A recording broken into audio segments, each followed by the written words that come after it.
Why? Seriously? If you feel that, no, I won't. No. Hey. Oboshi. Size 60. Oboshi. I don't want. I don't want. Anyway, guys, join us on Facebook. We are live on there. Time to get there. Trends. Medallion winner says, "Hey, blessing. You like what big? Hey, the kind you know, Cash out Monet says, good morning, wife. I'm watching from Hohoi. Nice to know you're listening to us this morning. Hohoi. Says, did she say she likes it big and medium? Hey, who's that? You people. Hey, Blurry King. Blur, be careful. No. Anyway. Let's get into our trends. Let's know what's happening around us. Yes, anyway, we're starting off with our entertainment story. And this morning, Kuami Eugene. Yeah, Kuami Eugene says his life actually took a turn when he came back from the Volta region. I'm surprised everyone. He said so much. Yes, that's the part we like. Because some of us we are not going home. No. Then someone went, his life took a turn, and then we are here. K official, we are going. I mean, honestly, going. when I listened to the thing, I was like, I don't see how exactly, life-changing after visiting the Volta maybe he region. went there, he discovered he could do more. Yes, we are not saying he went to do something. No, if you listen to him, he says that when he came back, then he went to join the MTN Hitmaker, being signed by Richie and all that. Then he won the Unsung Artist of the Year. Then he went ahead to win more New Artist awards of the and Year, everything. then Artist so of the Year. we know, Minister Eugene, we know all of those things. But why are you so focused on them? It's we the Voltarians that we are not going on, that we are focused. Okay. We are going with me this weekend now. I may call. Shebrez is halfway. If I come back, it will shock you. Life-changing region. Life-changing region. Shebrez is halfway or number 9. Volta region. And so shouts to all my Hohoi people. Why are you saying specifically? Because somebody sent a message from Hohoi. But we are plenty. We are different places. I know Hohoi. I know who. I know Bando. Past Bando. I have gone through Sogakope before. There's some amazing hotel at one of. Anyway, a lot of people too have been recently talking about Amezope. Yeah, I've been there before. Yeah, I've visited the mountain. I didn't go to where I came from. I went there. I've actually climbed Mount Nafajato before. Oh, nice. That was like class 6 or something. You were a kid? Yeah. Oh, okay. Went on an excursion. Okay, that's nice. I mean, the Volta region has some amazing. Volta region is life changing. Go. Anyway. Oh, I'm going this weekend now. Life changing way. Eben says we are going. Volta is where we are going. We are going. Volta is where we are going. Yes, all the number nice. Blessing, where are you from? Oh, I don't think you know. Why are you saying that? I'm from two places. How? How are you from two places? I'm from two places because my father's side and my mother's side. Okay, I want to hear your mother's side. Okay, my mother's side is Achiavi. And your father's side? My father's side is Keta. Keta? Yeah. Okay. Don't worry. Anyway, let's move on to moving on to our next story, Socrate Sarfo. He's always crying. Yes, he's saying that he's actually jealous of the NDCs. Oh, my uncle. The NDC creators, because Charlie Mahama Bayamumwe Fili. No, but I mean... appointment thrown. But the same thing happened under Nana Akufo-Addo. Yeah, but he's talking about the fact that with the NDC, they actually appreciate the creators. They show them that they appreciate them, and then they want to, bring them closer and all of those things. But I say, if you don't have certain qualifications. Now, if you don't have the qualification, why should we put you in a place like? No, maybe you can do it. You get, maybe you can do it. So they should give you the chance. But with the MPPs, like I say, you see, and I'm more your creators. Socrates' argument is flawed. I heard him. I listened to him speak on, with my brother Halifax on OKFM, and the things he was saying. Listen, the point is, when you think that the NDC is giving certain positions to creatives, it's because they are prepared and they are cut for it. Yeah. The likes of Abeku Santana, Abeku Santana has been in tourism industry for only God knows how long. He has masters in that. He has degrees in that. He's been living it.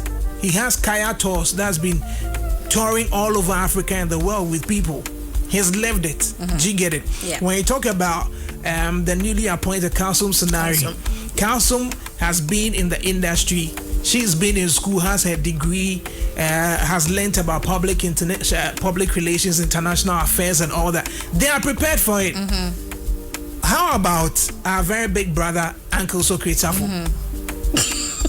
Do you get it? So just because you're creative, we should put you as an ambassador to Spain. Nah. No. So when you're not prepared for it, if your mommy feel say I could get there. You could get there. Then you know. Why then for us will not get there? If you don't add value to yourself, listen, from where we sit now, if you don't add value to yourself, you don't expect anybody, the very little ones will come and bypass you. Yeah. And you know, in the MPP, there had been this notion, say, I'm your book long. Yeah. Book for Uncle, just go school. You know this, and you are in the party. And no, they also film China, China now, and you want them to put you in Minister of Friends and Tourism, Creative Arts and Culture. If you are Uju, then you go and take your set. But you see, I mean, that's the point the same is that thoughts. the point is that most of these ministries and most of these appointments, there are people who are just faces, but then behind you have deputies, you have people who are working, who are really doing the practical things in those offices. There are people who are faces to it, so it's understandable. But don't just sit back and say because you're creative, you need an appointment. Add value to yourself, because at the end of the day, if we put you there and you can't add any value, the same government will suffer. So almost anybody who's been appointed by the NDC, I see them basically because they've added value to themselves. So please add value to yourself, and yes, have a godfather, so that godfather can speak in certain rooms for you. Oh, but that's what happens. Me. Yeah. And the media composition be a mean some radio so some radio. Yes. Okay. MPP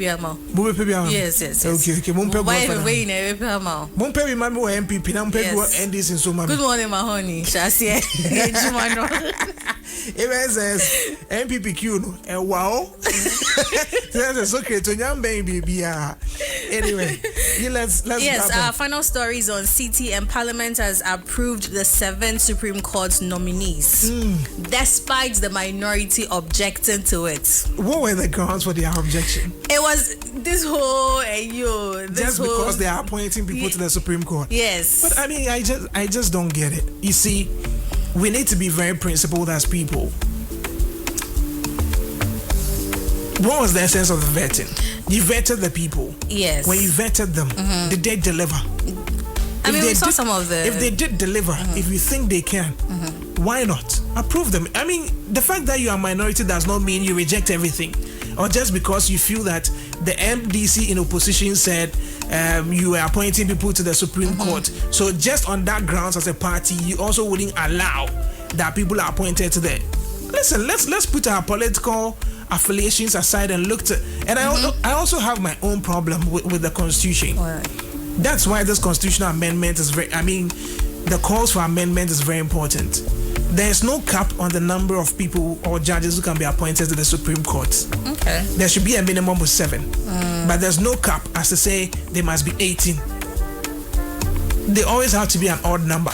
So then any government can come in. Now, if we have 18, another government can come in and appoint another 7 and make it 25. Okay. Then before you realize, we have about 50 Supreme Court judges. And so there should be a cap on it. I feel there must be a cap on it because... Anyway, what do I know? Yeah. Huh? I mean, that's despite the objection. I mean, they've still been approved by Parliament, and then they are waiting to be sworn in. So, Uncle baby, as long as it has to do with votes there. Well, Corbin Isaac says, I'm watching you guys from Dubai. Thank you. Medallion winner says, Kuami Eugene should tell us what exactly he did that changed his life. Didn't do anything. So that we also go there and come back changed. No, don't go there. Give your life to Christ. When you give your life to Christ, everything will change. You become a new creature. You see things differently. Are you really doing that? But is it not in the scripture? No, it's there, but so does it try a coin? Maybe our followers are. So what's Volta Region? Oh, you're Kuami Eugene. Why are you answering for Kuami Eugene? You don't want to follow Christ. No, why are you answering for Kuami? You want to follow Kuami Eugene. No. You are now choosing human beings over Christ. No. I'm saying, the question is to Kuami Eugene. Why are you answering for Kuami Eugene? Because Kuami Eugene can't answer him now, so I'm helping him. Okay. Follow Christ. Give your life to Christ. Yes, and you'll be a new creature. Yes. Your life will change. Yes. Things of the old will be of the old. I'm inviting you to all night on Friday. Bye-bye. Medallion said, NY say. Anyway, thank you for bringing us the daily trends this morning. Eben says they won't object to anything IFO MPs. Oh, yeah. Once it's to their benefit, that one there, no objection. We are with the inside. Daily trends on why, ladies and gentlemen. Sending your messages. Let me know where you're tuning from. Let me know how you're feeling this morning. And let me tell the world how you are doing today.